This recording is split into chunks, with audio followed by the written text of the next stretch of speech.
Selamat datang di vlog kami. Hari ini kita akan pergi ke Museum Asia Afrika dan Gedung Merdeka. Kita berangkat menggunakan kereta api. Harga tiket untuk per orangnya dari Cimahi ke Stasiun Bandung hanya Rp5.000.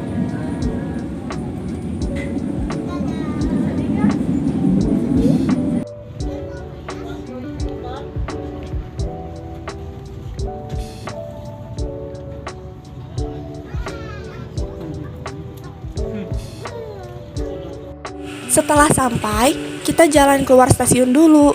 Lalu kita pesen transportasi online untuk menuju Gedung Merdeka.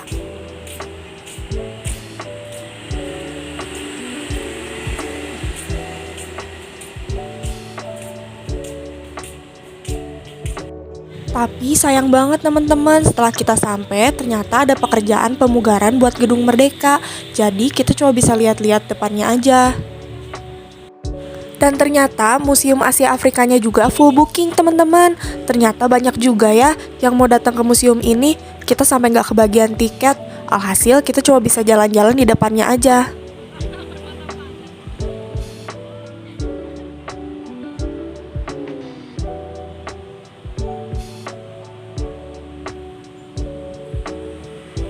Daripada sedih, kita foto-foto sama cosplay yang ada di sana. Nah, di sini aku foto sama cosplay Iron Man. Lucu banget kan? Di beberapa sudut jalan ini, kita bisa jumpai lukisan-lukisan unik dengan tema klub sepak bola kebanggaan warga Bandung, yaitu Persib. Ada juga tema lainnya loh, seperti tentang transportasi, kepahlawanan, dan juga mural tentang pemandangan khas kota Bandung.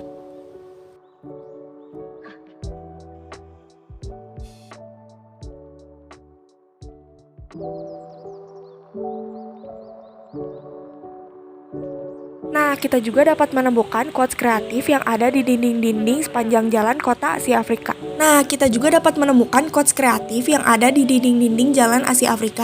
Salah satu tulisan di dinding yang sangat terkenal dan menjadi spot menarik bagi para wisatawan untuk berfoto adalah berada di tembok jembatan dekat alun-alun dan Masjid Raya Bandung, yaitu di dekat Jalan Cikapundung Barat. Bumi Pasundan lahir ketika Tuhan sedang tersenyum.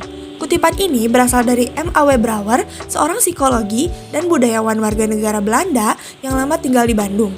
Konon katanya, M.A.W. Brouwer ini pernah mengajukan permohonan menjadi WNI, namun ditolak hingga akhir hayatnya.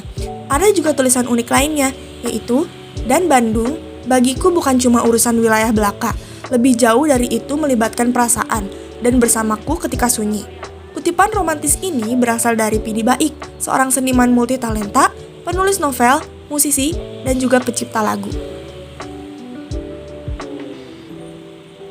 Lalu, ada juga nih Tugu Bola Dunia. Pemerintah Kota Bandung membangun Tugu Bola Dunia yang bertuliskan nama negara peserta Konferensi Asia Afrika. Tugu ini dipersiapkan untuk meramaikan peringatan ke-60 KAA di Bandung pada April 2015. Sebanyak 8 pekerja membangun Tugu Bola Dunia di depan Taman Alun-Alun Bandung di Jalan Asia Afrika. Targetnya pengerjaan monumen rampung pada 31 Maret 2015. Pembangunan Tugu Bola Dunia tersebut merupakan inisiatif dari Wali Kota Bandung, Ridwan Kamil, secara langsung mendesainnya.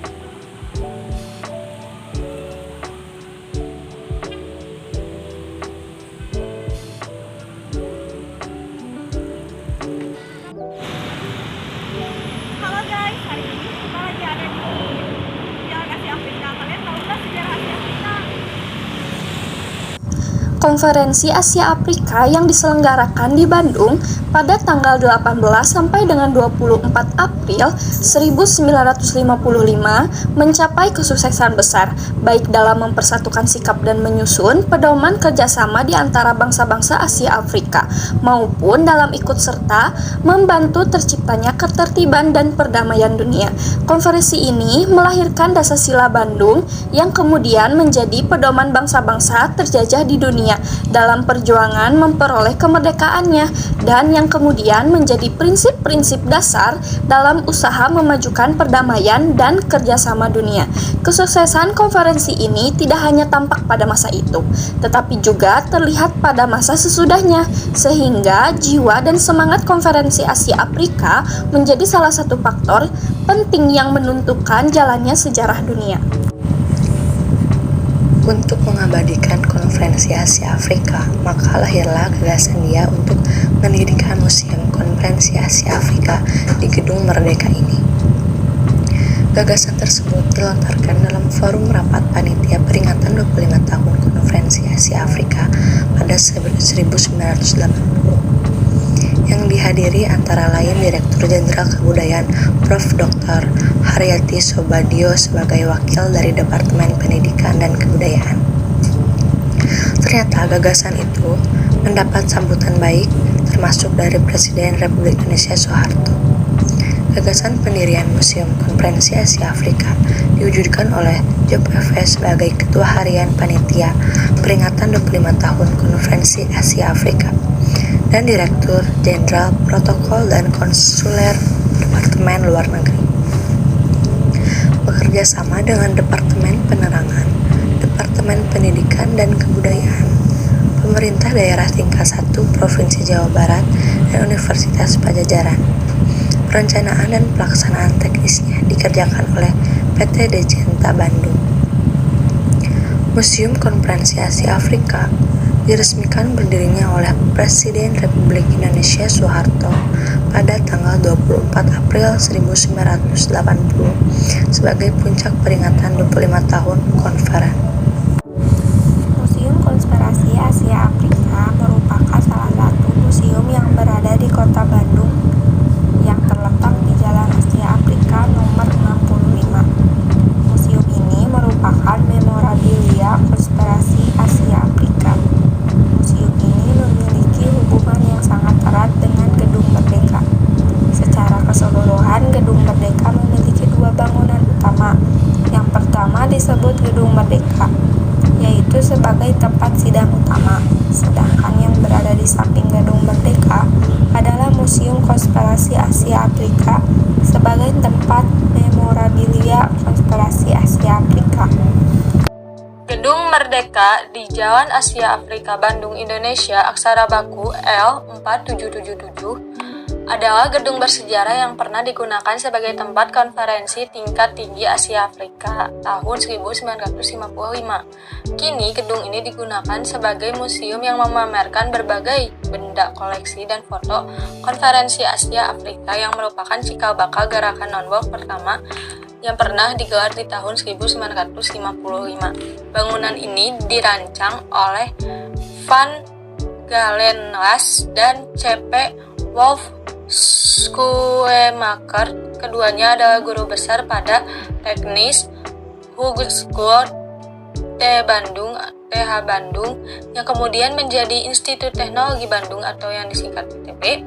Dua arsitek Belanda yang terkenal pada masa itu dan diperluas pada tahun 1940 dengan desain karya Albert Albers.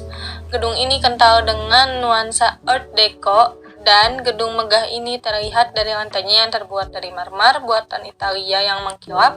Ruangan-ruangan tempat minum-minum dan bersantai terbuat dari kayu Chickenhout. Sedangkan untuk penerangan dipakai lampu-lampu bias kristal yang tergantung kemerapan. Gedung ini menempati areal seluas 7.500 meter persegi. Gedung Merdeka awalnya merupakan sebuah toko milik warga keturunan Tionghoa. Selanjutnya, pada 1879, berdiri perkumpulan Society Concordia yang merupakan organisasi orang Belanda dan membeli bangunan ini serta diperluas pada tahun 1895. Pada tahun 1921, bangunan ini direnovasi secara besar-besaran oleh arsitek, yaitu Van Galenlas dan C.P. Wolf, dengan menggunakan gaya Art Deco yang fungsionalis dan lebih menonjolkan struktur.